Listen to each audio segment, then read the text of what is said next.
Sabe, depois que eu fiz o vídeo sobre o caminho de Cristo, ficou uma pergunta martelando na minha cabeça. E se eu tentasse seguir os passos de outra mente que mudou o mundo, mas de um jeito completamente diferente? Foi aí que eu cheguei em Buda.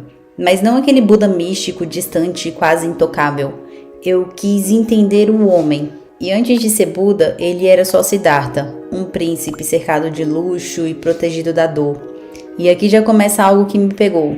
Ele tinha tudo e ainda assim não estava em paz. E isso quebra uma ilusão que muita gente ainda carrega e talvez você também tenha. A ideia de que quando tudo estiver resolvido, eu finalmente vou me sentir bem. E ele provou o contrário há mais de 2.500 anos atrás. E então, um dia ele decidiu sair do palácio e viu 3 coisas que mudaram tudo. Um velho, um doente e um morto. Parece simples, mas pensa comigo.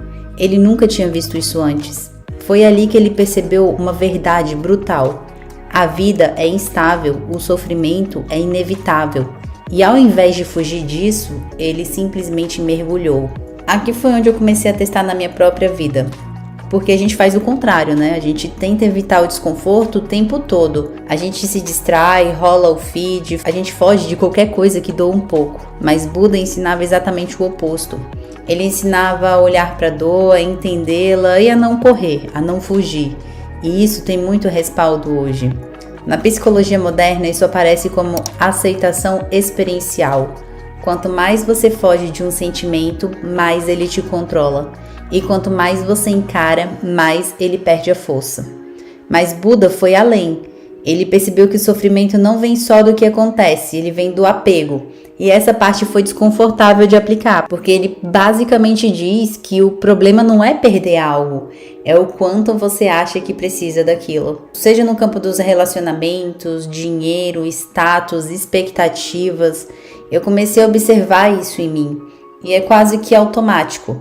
Você cria uma ideia de como as coisas deveriam ser e sofre quando a realidade não segue o roteiro. E foi aí que eu entrei em um dos ensinamentos mais práticos dele, o caminho do meio. Nem excesso, nem privação, simplesmente equilíbrio. Ele mesmo tentou os extremos.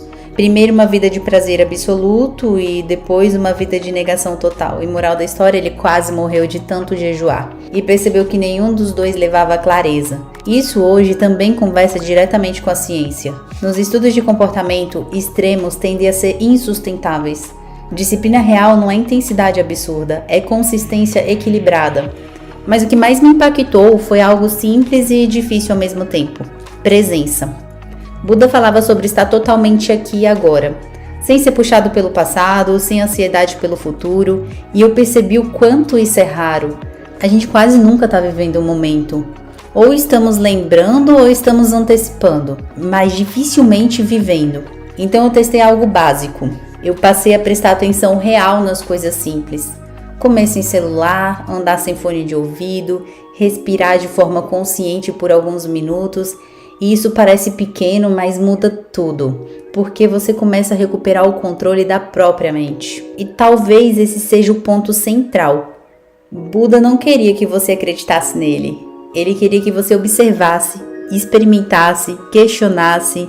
E no fim, eu percebi que seguir os passos de Buda não é virar monge, é parar de viver no automático. É entender que você não controla tudo o que acontece, mas pode aprender a não ser destruído por isso. E talvez a pergunta mais importante não seja quem foi Buda, mas sim o que em você ainda está preso que já poderia ser deixado ir. Se esse tipo de conteúdo fez sentido para você, essa série ainda vai passar por outras mentes que moldaram o mundo. Mas a próxima pode ser a mais inesperada de todos. Então fica por aqui, porque aqui não é só sobre conteúdo, é sobre prática.